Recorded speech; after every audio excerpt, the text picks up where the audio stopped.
Et coucou les petits loups. Alors vous commencez à me connaître, mais j'adore la cuisine italienne. C'est varié, gourmand, ultra original, et ça change un peu de notre répertoire classique. Il y a plein de trucs à aller chercher, et pas que les pâtes, même si on adore ça, vous le savez. C'est comme en France, il y a des milliers et des milliers de recettes par région. Et comme il y a plein de régions, il y a des milliers de recettes fois plein de régions, fois 1 milliard, ce qui fait qu'il y a beaucoup de recettes. Et c'est pour ça qu'on adore la cuisine italienne. La recette du jour, elle nous vient tout droit du Piémont.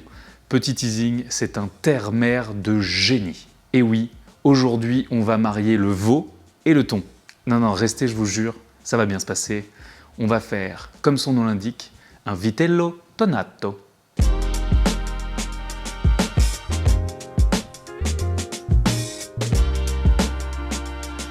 Ah là là, j'adore cette recette et c'est vrai qu'on pense jamais à la faire, on la mange au resto, mais à la maison c'est plus rare, alors que c'est finalement comme un roast beef sauce gribiche. Tiens, c'est pas mal ça comme idée, je pense qu'on va la faire aussi. En parlant de bonne idée, une qui serait pas mal, ce serait de s'abonner là, tout de suite maintenant. Comme ça vous êtes sûr de ne pas louper les prochaines recettes et on arrive avec du très très lourd. Comme cette recette est plutôt simple, j'avais envie de vous montrer deux manières de la faire. Non pas tellement sur des gros twists créatifs, mais plutôt sur des techniques de cuisson ou des manières de faire la sauce. Évidemment, je vous montre à la fin comment la faire super facilement à la maison avec juste une casserole et un mixeur. Mais pour commencer, j'avais envie de vous présenter un mode de cuisson que j'adore et qui est de plus en plus accessible, la cuisson sous vide. Vous allez voir, c'est absolument génial. L'idée, c'est de cuire un aliment qui a été mis dans un sachet sous vide, en cuisson, dans une eau à température constante, pendant des heures. Alors je sais, ça paraît compliqué comme ça, mais vous allez voir, c'est super simple. Pour la sauce, je ferai peut-être une variante un peu plus funky, mais pour ça, il faut rester jusqu'à la fin. Alors, aiguisez vos couteaux, aujourd'hui on fait du veau. Première étape de la recette, et pas des moindres, aller chez son boucher. On fait son plus beau sourire et on lui demande un rôti de veau. S'il peut vous le ficeler, ça sera encore plus pratique. Il se tiendra mieux à la cuisson et ce sera beaucoup plus joli à la découpe. En parlant de découpe, pour aujourd'hui je vais le découper en deux car je vais vous montrer deux techniques de cuisson différentes. Non mais regardez-moi cette tendresse. Eh oui, le petit sourire au boucher c'est efficace hein. Je mets la pointe de côté et on s'attaque à la première cuisson. On va venir saler généreusement le veau avec du sel fin sur toutes ses petites faces. Oui, même les extrémités. Dans une poêle bien chaude, on va déposer un peu d'huile de tournesol. Et maintenant l'idée c'est d'obtenir une jolie coloration sur toute la viande. Une bonne minute de chaque côté suffira. Car là le but, ce n'est pas de le cuire à cœur. Non mais regardez-moi ça. Alors oui, là c'est le moment d'allumer sa hotte et d'ouvrir les fenêtres. Ça fume un peu. Comme tout à l'heure, on n'oublie pas les extrémités, c'est très important. Et oui, au-delà de la couleur, cette coloration amène un petit goût incroyable à la viande. Une fois cette étape finie, on peut sortir le rôti. Si vous aimez le tataki de veau, vous pouvez le manger à partir de maintenant. Et sinon, on se lance sur une technique que j'adore. Je vous en parlais en intro, la première option est une cuisson sous vide. Vous allez voir, c'est incroyable. Pour commencer, nous allons devoir mettre la viande dans un sachet. J'utilise une machine sous vide, c'est ultra pratique, à la fois pour la cuisson mais aussi pour la conservation des aliments. J'adore. Si vous n'en avez pas chez vous, ce n'est pas grave, ça fonctionnera très bien avec un simple sac congélation. Grâce à la poussée d'Archimède, la force exercée par l'eau va plaquer naturellement le plastique contre le veau. Wow, si on m'avait dit que je reparlerais de la poussée d'Archimède un jour. On met maintenant notre veau dans son petit sac dont on a scellé une des extrémités.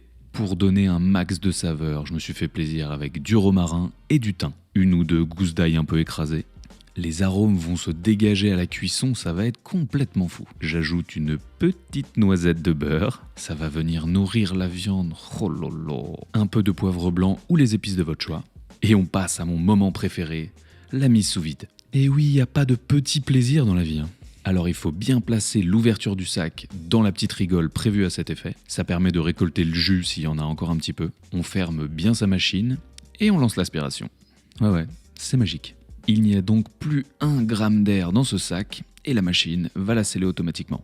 Si vous avez des questions par rapport à cette machine sous vide, n'hésitez pas à les poser en commentaire. C'est un peu ma passion en ce moment, donc j'y répondrai avec grand plaisir. Un petit bisou et un au revoir à notre rôti. Et c'est l'heure de préparer notre joli petit bain de cuisson.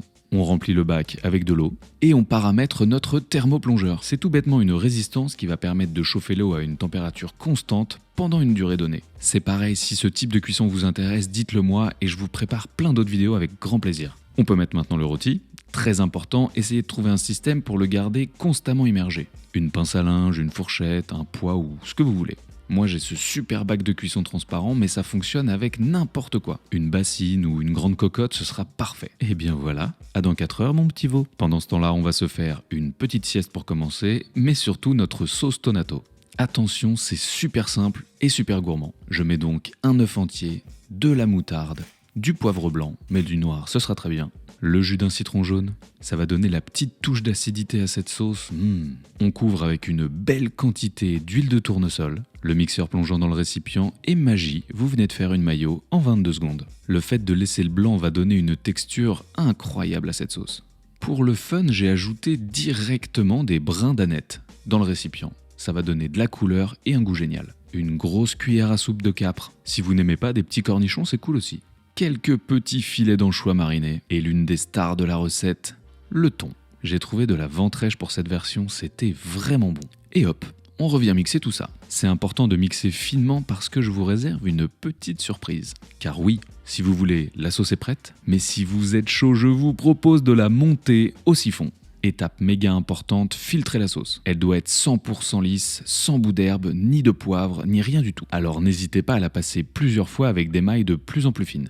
On verse dans notre siphon sans en foutre partout. On va venir refermer notre siphon correctement. On vise bien fort tout ça. Et c'est l'heure d'ajouter une jolie petite cartouche de gaz. C'est ce qui va permettre de rendre notre sauce ultra aérienne. On revisse la cartouche, la tête en bas, et clac, la cartouche va se libérer dans la sauce. On secoue un petit coup pour bien répartir, et on peut le garder au frais. Magie de YouTube, les 4 heures sont passées, on va pouvoir s'occuper de notre veau. Petite info là, comme ça. La petite partie en plastique noir, c'est pour éviter l'évaporation. Matez-moi ça. Cette cuisson permet d'avoir un rendu ultra tendre. Les odeurs à l'ouverture du sac, c'est incroyable. Ce qui est génial avec ce système, c'est qu'il est impossible de louper une cuisson. Et ça permet d'être ultra précis. On sèche le veau et on le laisse refroidir. C'est l'heure de passer à table, on le sort du frigo et on s'occupe de la bête. Pensez à enlever les petites fils de boucher, c'est pas très cool entre les dents. Munissez-vous d'un couteau très bien aiguisé et instant de vérité.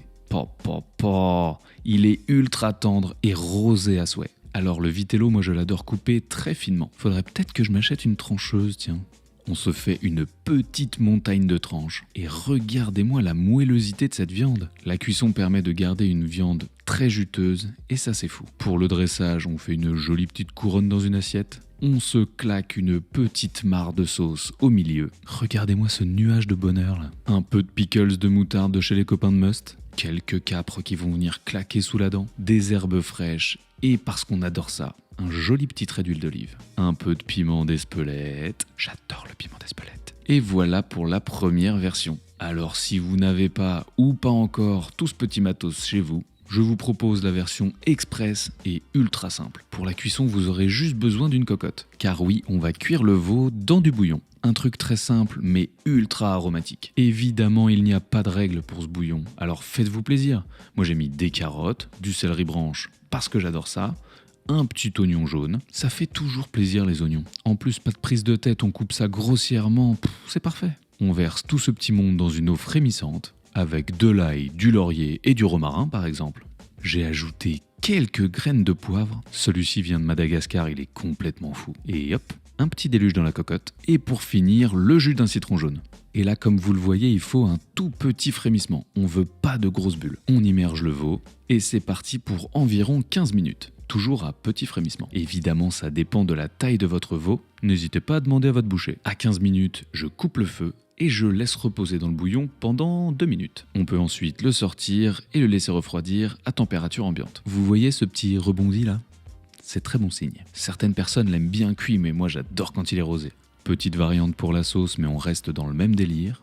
Un œuf entier, moutarde à l'ancienne, jus de citron, un déluge de poivre, une douche d'huile de tournesol, et comme tout à l'heure, le mixeur plongeant et magie, une mayonnaise. Si vous n'avez pas de mixeur plongeant, vous pouvez le faire à la main, ça fonctionne très bien aussi. Mais depuis que je connais cette technique, c'est difficile de revenir en arrière. On balance la dose de petits capres, nos merveilleux petits anchois marinés, et des jolis filets de thon blanc en conserve. Une fois que tout ce petit monde est dans le récipient, on remixe un coup. Pour le coup ici, on n'est pas obligé de mixer comme des malades, c'est cool si on garde un peu de texture. Je vous conseille de laisser le veau reposer au froid quelques heures avant de le découper.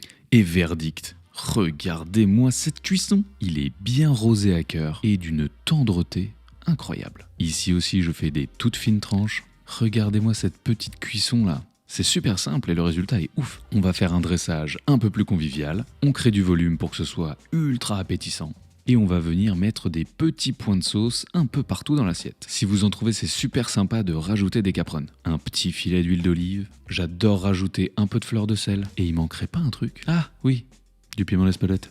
Oh waouh, regardez-moi cette beauté là, on a envie de plonger dedans. Je l'ai dressé à l'assiette, mais évidemment vous pouvez faire des maxi grands plats à partager. Pour cette cuisson facile, le rendu est génial, ultra tendre et moelleux. Et pour la cuisson sous vide, au-delà que ce soit inratable, on va avoir une cuisson parfaitement répartie sur l'ensemble de la viande.